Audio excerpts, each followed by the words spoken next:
Olá, pessoal. Estamos de volta para mais uma aula do nosso curso e a de hoje é a respeito da teologia da prosperidade. Apesar de, no presente, essa teologia só ter melhorado a vida daqueles que a pregam, a teologia da prosperidade continua como sendo uma das maiores influências dentro do evangelicalismo brasileiro.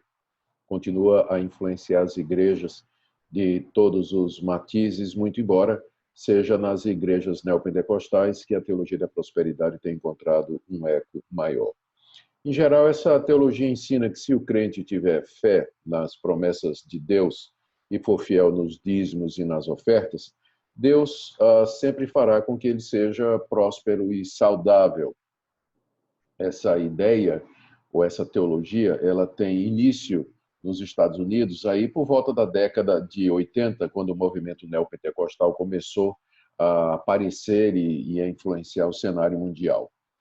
E aqui no Brasil, ela realmente predomina nessas chamadas igrejas de libertação ou neopentecostais, das quais as mais conhecidas são a Igreja Universal do Reino de Deus, do Edir Macedo, Igreja Internacional da Graça, do R.R. Soares, e a Mundial do Poder de Deus, do Valdomiro Santiago. E está chegando aí o Agenor Duque, né, com mais uma igreja dessas. Mas a teologia da prosperidade ela não se limita a essas igrejas, denominações que eu acabei de falar.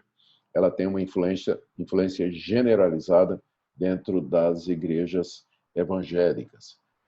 E uma das razões que os evangélicos têm para não conseguir perceber o que é que tem de errado com essa teologia é que ela é diferente daquilo que nós chamaríamos as heresias clássicas, como, por exemplo, Testemunhas de Jeová ou Mórmons. Nas heresias clássicas, existe uma negação frontal de alguma verdade central do cristianismo, como, por exemplo, a negação da divindade de Cristo, a negação da Trindade, a negação da sua ressurreição literal dentre os mortos, a negação de que ele morreu na cruz pelos nossos pecados. Então, há um tempo atrás, era fácil identificar uma heresia, porque era só verificar o que aquela seita dizia a respeito das verdades centrais do cristianismo, se elas contradiziam ou negavam algumas dessas verdades fundamentais. Só que esse não é o único tipo de heresia.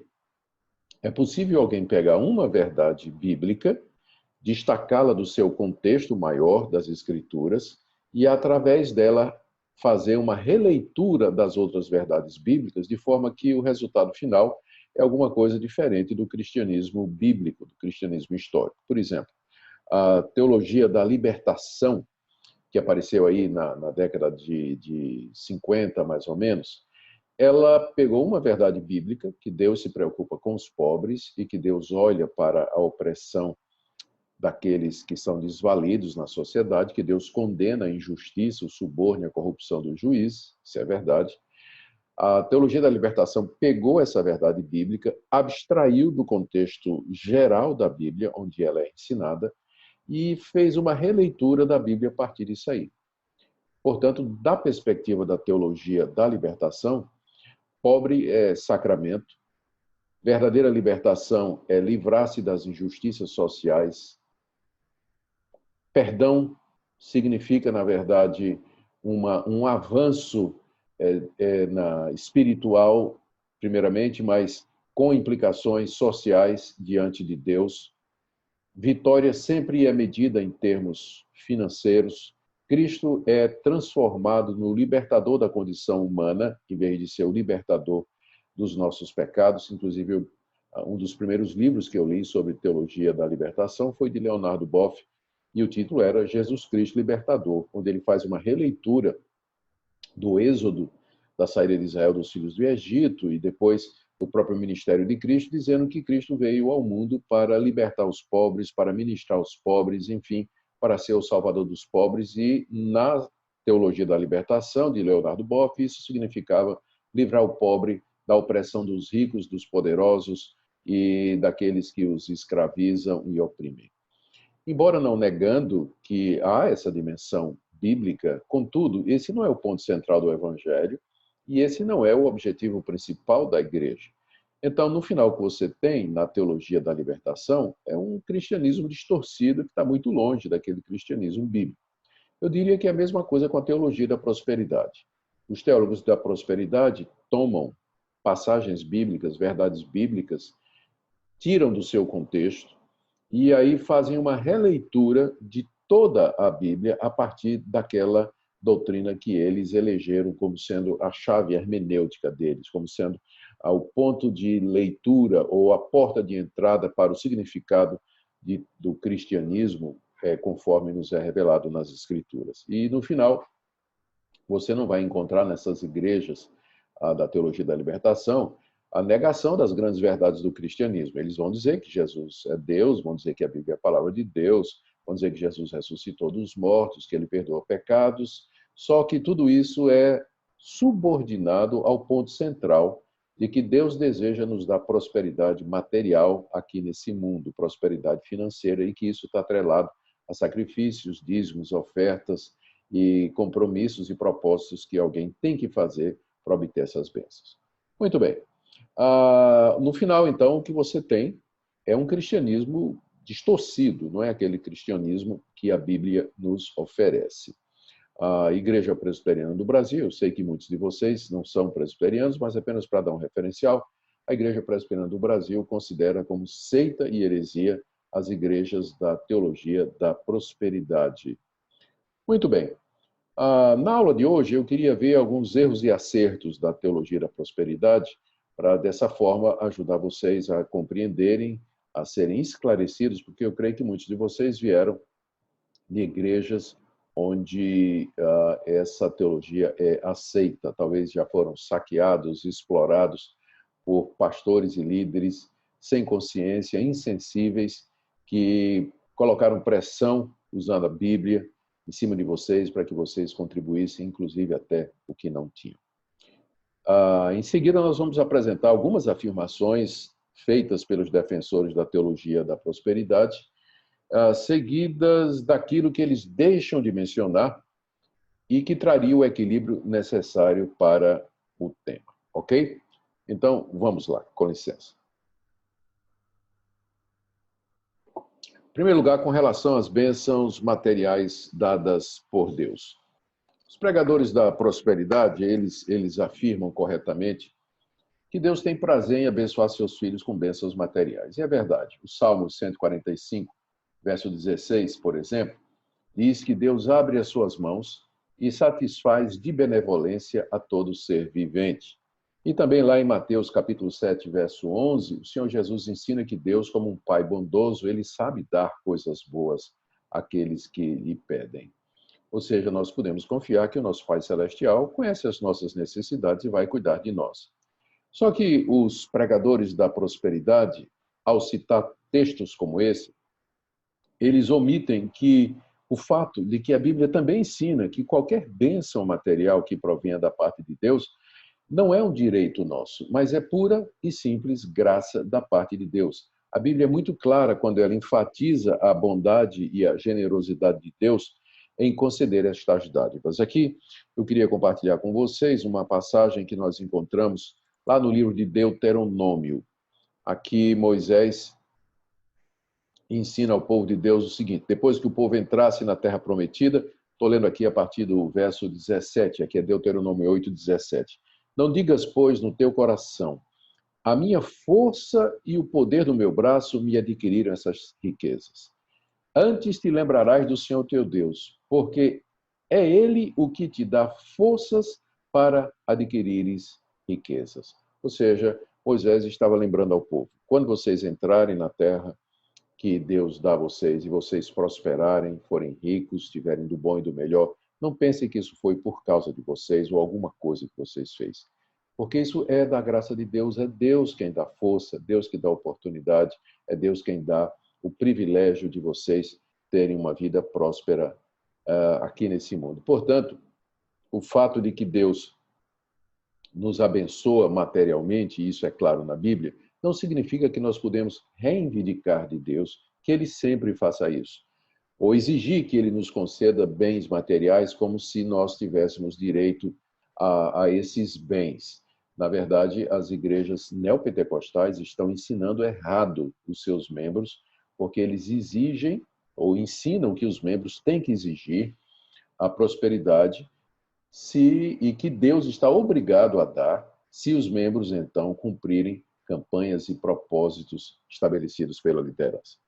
Uma segunda verdade que a teologia da prosperidade ensina é que é correto pedir a Deus bênçãos materiais. Isso é verdade. A Bíblia nos ensina que nós podemos pedir que Deus não somente nos abençoe espiritualmente, mas que Ele nos abençoe materialmente. Por exemplo, na terceira carta de João, no verso 2, nós vemos João orando para que o seu destinatário, o jovem que haveria de receber a sua carta, ele fosse próspero. O nome dele era Gaio, ele abençoava muitos missionários que João mandava, e João ora pela prosperidade dele na terceira carta de João, que foi destinada exatamente a esse jovem chamado Gaio. Também lá no Pai Nosso, na oração do Pai Nosso, Mateus capítulo 6, verso 11, o Senhor Jesus nos ensinou a orar pelo pão de cada dia. E essas são apenas duas de muitas outras passagens, tanto no Antigo como no Novo Testamento, onde é ensinado que nós podemos pedir a Deus bênçãos materiais. Mas o que os teólogos da prosperidade ignoram quando eles usam essas passagens é que Deus tem o direito de não responder orações por bênçãos materiais quando ele achar por bem, sem que isso signifique falta de fé ou falta de fidelidade da nossa parte. Você lembra que Moisés pediu para entrar na terra prometida, ele pediu para gozar da prosperidade daquela terra que manava leite e mel, mas de acordo com Deuteronômio 3, 23 a 29, Deus negou a Moisés aquele pedido. E ninguém vai dizer que foi por falta de fé de Moisés.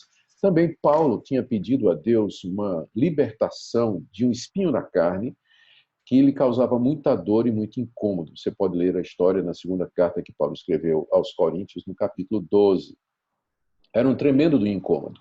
3 vezes Paulo pediu a Deus, mas Deus lhe negou todas as 3 vezes, e ele disse uma coisa muito importante para o apóstolo Paulo, e que eu quero aqui compartilhar com vocês, é que existe coisa melhor, deixa eu localizar aqui, segundo aos Coríntios, capítulo 12, depois de falar das visões, não é? Está aqui. 3 vezes Paulo fala do espinho na carne, que foi colocado no corpo dele, né? na sua vida, na sua pessoa, um mensageiro de Satanás para o esbofetear, e diz ele que 3 vezes ele pediu ao Senhor para que o Senhor o libertasse. Mas então, o que é que Deus disse? A minha graça te basta. Deus resolveu não atender o pedido do apóstolo Paulo e lhe deu graça para que ele pudesse suportar aquele incômodo, aquela dor.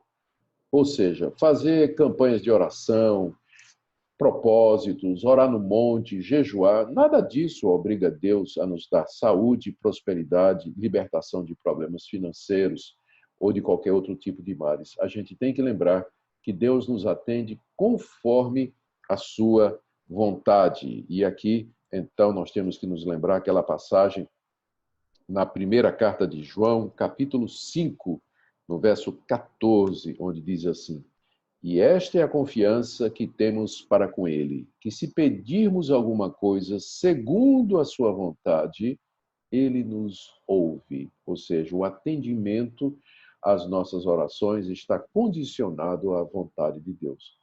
A gente pode pedir que Deus nos dê saúde, nos dê prosperidade material, riquezas, bens, que nos livre de dívidas, mas compete a Deus e somente a Ele responder.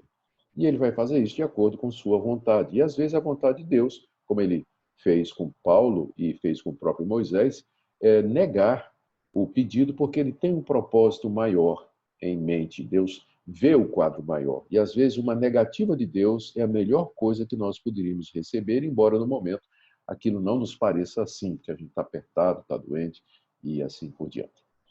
Vamos para um terceiro ponto. A teologia da prosperidade ensina nas suas igrejas a praticar a confissão positiva, ou seja, a declarar confiantemente o poder, a bondade de Deus e dizer com certeza de que Deus já atendeu o pedido que foi feito de prosperidade e saúde. E assim, É muito comum você encontrar nas igrejas da teologia da prosperidade os membros declarando a cura, declaro que estou curado, declaro a minha prosperidade e também a libertação dos males, não é?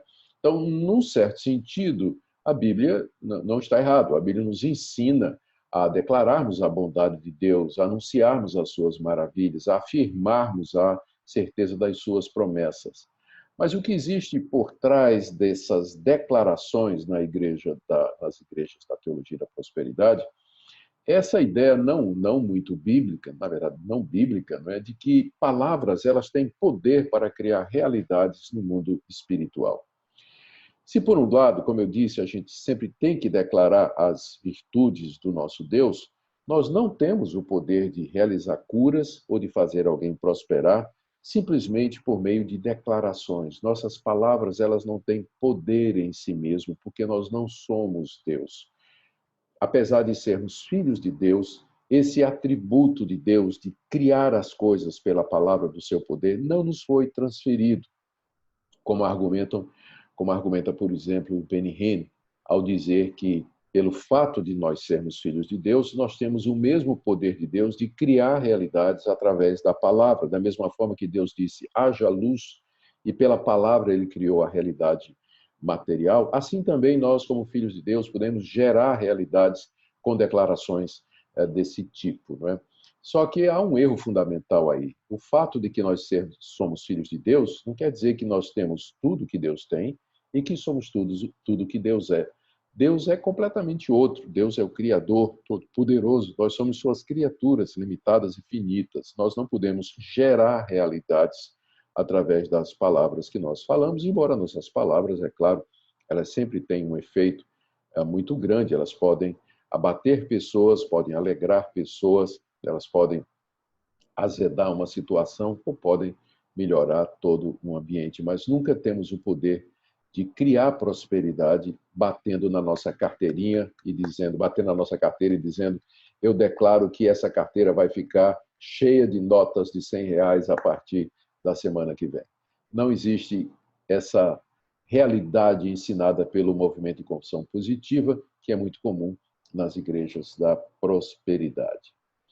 Muito bem, vamos para um terceiro ponto, que, aliás, é um quarto ponto da teologia da prosperidade, que é a relação que eles estabelecem entre dízimos e obrigação de Deus. A teologia da prosperidade enfatiza muito a entrega dos dízimos e ofertas como sendo uma maneira de servirmos a Deus, né? E não está errado nesse ponto. A Bíblia ensina realmente o dízimo e ensina que nós devemos dar ofertas. Nessas igrejas, o dízimo é visto como uma lei divina e uma condição para todo tipo de bênção espiritual da parte de Deus. Há uma grande pressão psicológica feita pelos líderes, especialmente a partir da passagem de Malaquias, capítulo 3, que é uma passagem bastante conhecida, e eu me refiro aqui mais ao verso 8 em diante, onde Deus, através do profeta Malaquias, pergunta, roubará o homem a Deus? Todavia vós me roubais e dizeis, em que roubamos? Nos dízimos e nas ofertas. Com maldição sois amaldiçoados, porque a mim roubais, vós toda a nação. E aí vem o verso 10, que é bastante conhecido, trazei todos os dízimos à casa do tesouro, para que haja mantimento na minha casa, e provai-me nisso, diz o Senhor dos Exércitos, se eu não vos derramar as janelas do céu, e se eu não vos abrir, desculpem, a janela do céu, e não derramar sobre vós bênçãos sem medida, por vossa causa repreenderei o devorador, para que não consuma o fruto da terra, e assim por diante. Então, essa passagem é frequentemente usada nas igrejas da teologia da prosperidade como um meio de pressionar os crentes a trazerem os dízimos. E o argumento é que, se trouxerem os dízimos, Deus vai abrir as janelas do céu, vai derramar a bênção sem medida, vai repreender o devorador para que não consuma o fruto da terra e assim por diante. Então, sim, por um lado, é verdade que Deus costuma abençoar com prosperidade aqueles que são fiéis nos dízimos e nas ofertas. Contudo, não é verdade que Deus sempre faz isso. Essa promessa, ou esse argumento aqui do profeta Malaquias, estava muito ligado à situação de Israel. Israel era uma teocracia, era um Estado tinha limites geográficos, tinha uma economia, tinha um governo, tinha um exército, tinha uma constituição, que era a própria Bíblia, e, portanto, a maneira de Deus abençoar Israel como nação é fazer com que ela prosperasse economicamente, que sua economia fosse boa, que os seus membros, que os cidadãos, os israelitas, eles desfrutassem de uma vida tranquila, próspera, com saúde e tudo mais. Mas a igreja cristã, que substitui Israel como povo de Deus, ela não tem um limite geográfico. Nós não somos um povo étnico com um território, com uma bandeira, com a legislação, com exército, com leis.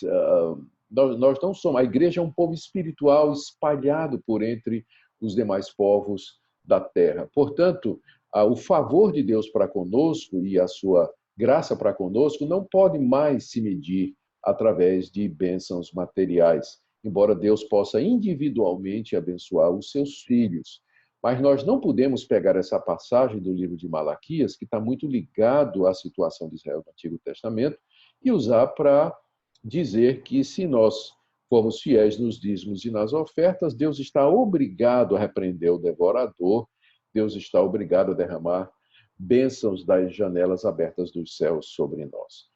O que acontece é que, embora dízimos e ofertas devam marcar como expressão de gratidão à vida do cristão, elas não são uma condição e nem uma exigência de Deus para nos abençoar financeiramente, porque a gente deve dar, a gente deve contribuir sem esperar nada em troca.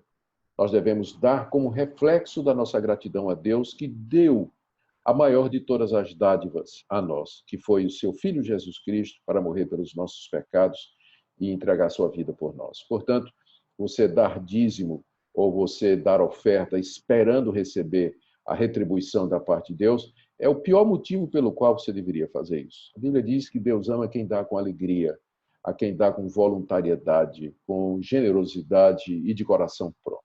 Portanto, erra a teologia da prosperidade quando enfatiza a contribuição com base ou com o pensamento de receber alguma coisa de volta, não é? Como eu já disse, Deus ama quem dá com alegria, segundo aos Coríntios, capítulo 9, verso 7. Agora vamos para um quinto ensino da teologia da prosperidade, que é a relação entre os demônios e a miséria humana. A teologia da prosperidade está correta quando ela identifica por detrás da opressão humana a existência de poderes malignos. A Bíblia ensina que os demônios podem oprimir pessoas, atacar pessoas, podem atacar os seus bens materiais. A Bíblia conta a história de Jó. Aí nessa história nós vemos que Satanás recebeu autoridade para tirar todos os bens materiais de Jó. Tirou o seu gado, tirou a sua roça, matou os seus filhos e até atingiu Jó com uma doença terrível. Também nos evangelhos nós encontramos vários relatos do poder do diabo para fazer mal às pessoas em termos materiais. Jesus uma vez curou uma mulher israelita que por 18 anos vivia encurvada pela opressão de um demônio, encurvada fisicamente. Está lá em Lucas capítulo 13, verso 11. O apóstolo Paulo nos ensina em Efésios capítulo 2 que Satanás atua realmente nos filhos da desobediência. E, portanto, a gente também precisa estar alerta, embora a atuação do diabo seja mais nos filhos da desobediência, mas a gente tem que estar alerta para a possibilidade de ataques satânicos, mesmo aos crentes, aos filhos de Deus. Nós temos que lidar com esses casos com muita cautela, não é? Porque uma vez identificada a origem maligna da opressão, nós podemos orar em nome do Senhor Jesus Cristo para que Satanás se afaste. Nós lembramos que a oração é parte integral daquela armadura de Deus que Paulo descreve lá em Efésios capítulo 6. Contudo, existem outros fatores responsáveis pela miséria humana que não são os demônios, como, por exemplo, a corrupção dos juízes, a desonestidade dos comerciantes, a ganância dos poderosos, a mentira, a injustiça, e muitos males sociais que trazem pobreza, perda de emprego, doenças, e que se combatem não com expulsão de demônio e quebra de maldição, mas se combate com ações concretas no âmbito social, político e econômico, quer individualmente, quer coletivamente. Se nós considerarmos que somente os demônios são os responsáveis pela tristeza, pela miséria, pela pobreza e pela opressão da situação humana, nós vamos perder de vista o ensino bíblico que grande parte dos nossos sofrimentos físicos, materiais, são resultado das escolhas humanas e das decisões que às vezes nós mesmos tomamos. Às vezes um crente perde o emprego, não é por preconceito e perseguição do chefe da empresa ou do dono da empresa, mas porque ele é um mau empregado, porque ele é preguiçoso, porque ele não trabalha como deveria pregar. Se então ele vai resolver o problema do desemprego, amarrando o demônio do desemprego, como é ensinado nessas igrejas, ungindo a sua carteira de trabalho para que ele encontre um novo emprego, então ele vai perder a oportunidade de aprender a olhar para dentro de si e fazer uma reflexão de onde é que ele errou. Se ele foi preguiçoso, se ele foi desobediente, se ele foi desonesto, se ele foi desrespeitoso, se ele não soube conviver no ambiente de trabalho. Às vezes, os males acontecem por conta disso e não por conta da ação de demônios. Vamos agora para um sexto ponto da teologia da prosperidade, que é a importância da fé. E nesse ponto, eles também estão certos, né? Os pregadores da prosperidade, eles ensinam corretamente a importância e o poder da fé para nós obtermos o que nós pedimos de Deus. A gente conhece muitas passagens na Bíblia que nos ensina a orar com fé, certos de que Deus vai atender aqueles que o buscam, confiantes no seu amor e no seu poder. O próprio Senhor Jesus, lá em Mateus 21, verso 2, disse: tudo quanto pedirdes em oração, crendo, recebereis. E aí, com base nessa passagem aqui e outras passagens semelhantes, os pastores da prosperidade, né, eles acusam os crentes de falta de fé se eles estão doentes, oprimidos, passando por necessidade financeira e assim por diante. Inclusive, é a desculpa que eles dão quando a pessoa faz uma campanha, faz um propósito de receber bênçãos materiais, quando a pessoa dá financeiramente, planta semente, não recebe nada em troca, nada de bom acontece, as coisas continuam do mesmo jeito, apesar de dízimo, de campanha, de propósito, de oferta, tudo mais, aí eles vêm dizer que não, é porque você não teve fé. Bom, contudo, a fé não é garantia de que Deus sempre vai dar o que nós pedimos. Na verdade, a fé apenas garante que Deus nos ouve e que nos responde de acordo com aquilo que ele sabe que é melhor para nós. O próprio apóstolo Paulo disse lá em Romanos, capítulo 8, nos versos 26 a 28, que nós não sabemos orar como convém. Ora, veja só, se as bênçãos de Deus fossem depender da exatidão das nossas orações e da perfeição e da integridade da nossa fé, quem de nós receberia alguma coisa em oração? De acordo com o apóstolo Paulo, o critério final para todas as coisas, é o que ele chama da perfeita e agradável vontade de Deus. Está lá em Romanos, capítulo 12, versos de 1 a 2. Nós devemos orar com fé, mas fé não significa determinar a Deus o que ele vai dizer. Nós precisamos mais fé para dizer: Senhor, seja feita a tua vontade, do que para declarar a Deus aquilo que ele deve nos dar. Vamos aqui para mais um ponto número 7. A teologia da prosperidade ela está correta quando ela encoraja os membros das igrejas que adotam esse pensamento a buscar uma vida melhor. Deus, quando criou o homem e o colocou no jardim, deu a ele toda a criação para que usufruísse dessa criação. Está lá em Gênesis capítulo 1, verso 28, quando ele disse que o homem deveria multiplicar-se, dominar sobre toda a criação e aproveitar de tudo da terra. E quando ele chamou Abraão, está lá no livro de Gênesis, capítulo 12, Deus disse que lhe daria uma terra que mana leite e mel, uma terra onde haveria prosperidade, haveria abundância. Veja também Êxodo, capítulo 3, verso 8. E Paulo disse, numa certa ocasião, que se um cristão que fosse escravo, escravidão era alguma coisa que acontecia naquela época, e muitos escravos se tornaram cristãos. Paulo diz que se um escravo pudesse se tornar livre, então, que ele aproveitasse a oportunidade. Está lá em 1 Coríntios, capítulo 7, verso 21. Portanto, é lícito o crente querer prosperar financeiramente, subir na vida. melhorar no emprego, ter melhores condições para si, para a família, mandar os filhos para uma escola melhor, ter um carrinho melhor, que não quebre tanto, não é? Viver numa casa melhor, é lícito, é justo até, não é? A entender que um cristão, como qualquer outra pessoa, ele almeja ou deseja esse tipo de coisas para si e para os seus filhos. Contudo, o que a teologia da prosperidade esquece é que não subir na vida e não ter vitória financeira não é necessariamente sinal de infidelidade ou incredulidade da parte do crente, e muito menos é uma prova de que Deus o está castigando. A riqueza nunca foi sinal da aprovação e do favor de Deus. Muitos dos heróis da fé, tanto do Antigo Testamento como do Novo Testamento, foram pessoas simples, que tiveram uma vida sem destaque financeiro, econômico, e que às vezes até passavam por dificuldade. Para dar um exemplo, lá em Hebreus capítulo 11, você vai encontrar do verso 36 até o verso 38, uma lista de heróis da fé, e o autor dizendo o seguinte, olha, eles não tinham morada certa, viviam em cavernas, vestidos de pelos de cabra, afligidos e necessitados. Deixa eu colocar na tela aqui para vocês, que aí fica até mais fácil, né? Veja, esse pessoal era chamado de heróis da fé, ou seja, pessoas que de fato tinham fé. Olha o que é que diz aqui o autor de Hebreus.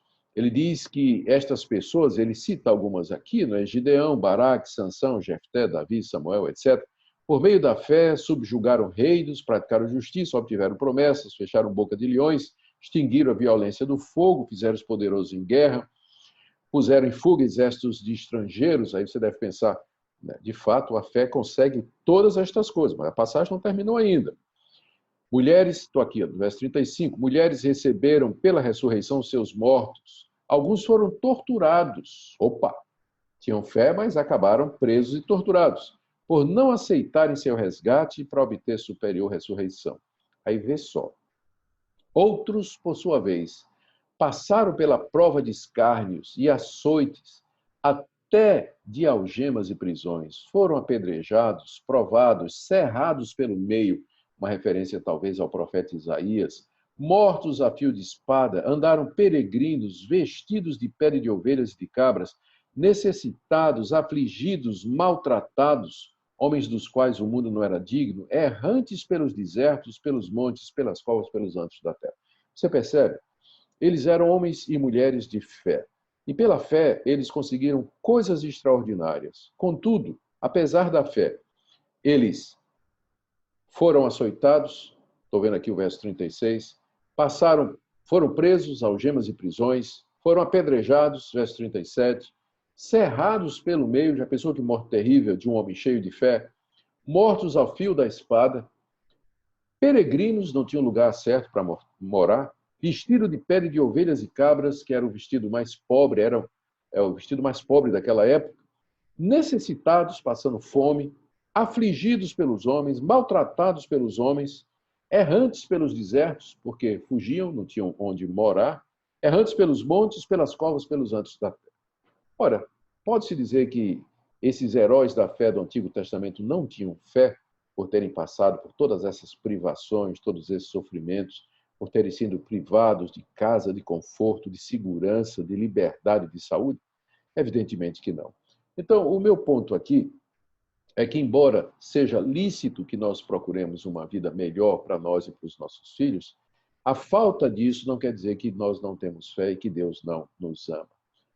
Na relação dos heróis da fé, nós encontramos todo esse tipo de gente e de situação que eu acabei de descrever. E não só no Antigo Testamento e no Novo, mas a história da igreja, já temos 2000 anos de história da igreja, está cheia, repleta de exemplos de mártires, de homens e mulheres que foram fiéis em várias partes do mundo, missionários que não tinham o que comer, o que beber, onde viver, que contudo eram pessoas cheias de fé, através de quem Deus levou o evangelho aos locais mais distantes do mundo. Países da África, na Índia, na China, o começo da evangelização desses países requereu sacrifícios tremendos desses heróis da fé, dos pais das missões modernas que passaram por muitas dificuldades. Um próximo ponto, e já estou caminhando aqui para o fim, né, que nosso tempo está avançando, é que a teologia da prosperidade, ela nos acerta, ela acerta, aliás, quando ela nos encoraja a buscar a Deus para que Deus supra as nossas necessidades. A verdade é que o próprio Deus nos convida a buscá-lo, não é? Para que ele supra aquilo que nós precisamos. O próprio Jesus ensinou os discípulos a orar a Deus pelas suas necessidades, ainda que Deus já soubesse de antemão. Mateus capítulo 6, de 7 a 8. E Paulo, lá em Filipenses capítulo 4, verso 19, assegura a seus leitores que Deus haverá de suprir todas as suas necessidades. A teologia da prosperidade está correta quando ela ensina os membros das igrejas a buscarem a Deus para suprir as suas necessidades. Mas ela erra quando ela induz os crentes a fazer isso por aquelas coisas que a Bíblia constantemente considera como secundárias e provisórias, que são os bens materiais e de saúde.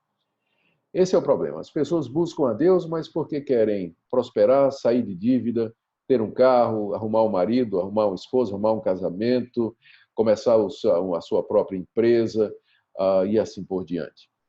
O foco dessas igrejas em que existe a teologia da prosperidade é campanhas, propósitos, vigílias, cultos em prol da vitória financeira, culto dos empresários para que tudo vá bem, libertação dos que estão em dívida e assim por diante.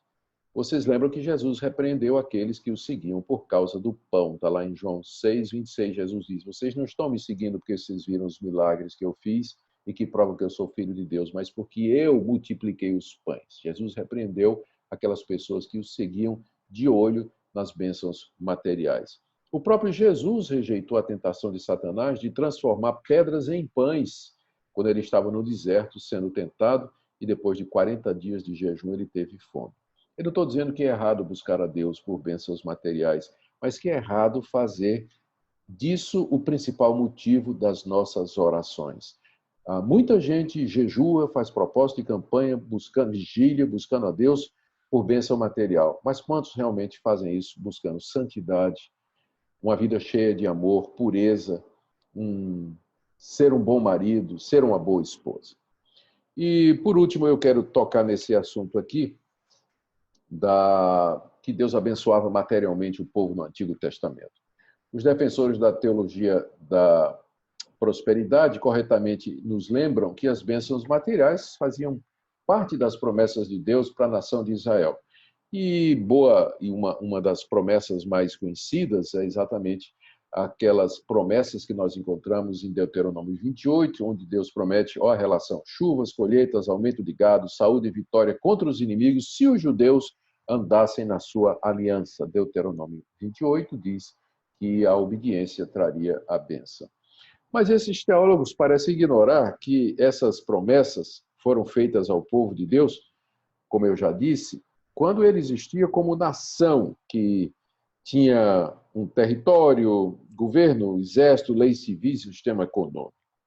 Era uma teocracia e, portanto, as bênçãos de Deus eram baseadas nessa aliança e, primariamente, tinham de ser materiais, como, por exemplo, vitória sobre os inimigos, expansão do território, boa economia e assim por diante. Como eu disse, a igreja, que é herdeira espiritual de Israel, ela não é uma nação. Ainda temos uma aliança com Deus, mas ela não inclui bênçãos materiais como condição da parte de Deus. O povo de Deus é um povo espiritual, como eu já disse, distribuído entre muitas tribos e nações. O foco do Novo Testamento é nas bênçãos espirituais, como justificação, santificação e, finalmente, glorificação. Quero lembrar vocês aqui o que disse o apóstolo Paulo quando ele escreve na carta aos Efésios, logo no comecinho, né? Ele bendiz a Deus: bendito o Deus e Pai de nosso Senhor Jesus Cristo, que nos tem abençoado com toda a sorte de bênção espiritual nas regiões celestiais em Cristo. Ao bendizer a Deus, Pai de nosso Senhor Jesus Cristo, Paulo menciona a sua gratidão por toda sorte de bênçãos espirituais nas regiões celestiais em Cristo Jesus. Não é interessante que Paulo começa com as bênçãos espirituais? Graças a Deus pela redenção, adoção, perdão de pecados, santificação. Graças a Deus pela habitação do Espírito Santo em nós, pelos meios de graça. Mas hoje o que é que o pessoal procura? Por que é que as pessoas buscam a Deus? Querem buscar a Deus por conta das bênçãos materiais. Nós terminamos aqui, então, com algumas conclusões. Primeiro, nós somos advertidos na Bíblia de que falsos profetas se levantariam dentro da igreja, mercadejando o evangelho para enriquecer às custas dos incautos. Veja aqui, olha, o que é que Pedro diz? O que é que Pedro diz na segunda carta que ele escreveu, segunda de Pedro, capítulo 2. Ele diz assim, ó: assim como no meio do povo surgiram falsos profetas, assim também haverá entre vós falsos mestres, os quais introduzirão dissimuladamente heresias destruidoras até o ponto de renegarem o soberano Senhor que os resgatou, trazendo sobre si mesmos repentina destruição, e muitos seguirão suas práticas libertinas, e por causa deles será infamado o caminho da verdade. E veja só, e também, movidos por avareza, farão comércio de vós com palavras fictícias. Movidos pela avareza, farão comércio de vós com palavras fictícias. Palavras do apóstolo Pedro, ditas há 2000 anos atrás, mas que são extremamente atuais e descrevem bem esses falsos profetas, pastores da prosperidade, que fazem comércio do evangelho do povo de Deus, querendo então enriquecer às custas da generosidade e às vezes da ingenuidade daqueles que os seguem. Espero que a aula de hoje tenha sido útil para que você veja a diferença entre aquilo que a Bíblia ensina e que esses teólogos da prosperidade ensinam, para que você possa, sim, gozar das bênçãos que Deus se aprouver em lhe conceder aqui nesse mundo e, ao mesmo tempo, dizer como o apóstolo Paulo que sabe viver contente em toda e qualquer situação, glorificando a Deus por tudo que Ele é e por tudo que Ele nos tem dado. Muito obrigado pela sua atenção.